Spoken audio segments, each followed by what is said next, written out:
The whole question of the use of our seashore is a mess. There's no regulation, no control. Anglers and divers from other countries are coming in totally unregulated and using our marine resources to make money for them without permission, permits or licenses, and flouting our laws. The GST government, without consulting the people who know about these things locally, published what they called a consultation paper of certain aspects of fishing and diving in Gibraltar.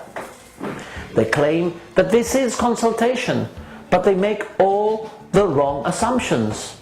The paper says, and I quote, "But government does not accept or submit to demands or red lines sought to be imposed on it by anybody, and will not accept proposals or views which it does not believe to be in the public interest of Gibraltar." What a way to welcome comments. And nothing's happened anyway. Things still remain totally uncontrolled and our sea life is ransacked. Add to that the Spanish nets within our waters, not challenged by Gibraltar, and causing things such as these effects you can see on turtles and dolphins. In the fishing agreement back in 1999, the Chief Minister agreed to let the Cofradía de Pescadores of La Línea and Algeciras fish in our waters using methods prohibited by our law and European law, and which they cannot use in theirs.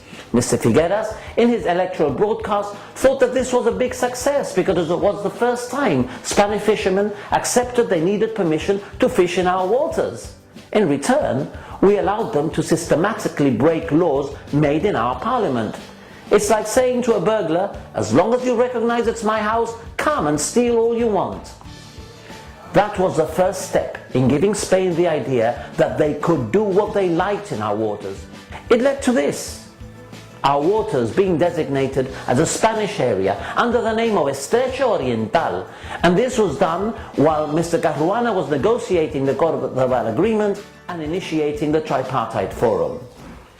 Ironically, the fact that they in Spain designated the protected area means that they themselves have rescinded the provisions of the fishing agreement, and so will have no choice but to accept us enforcing our laws within British Gibraltar territorial waters. Anything else would threaten their position in our case in the European Court. We need to ensure that Gibraltar's laws are respected by all for the good of all Gibraltarians. How can a government that has sent so many wrong signals expect us to keep trusting? But it's time for change, time for change.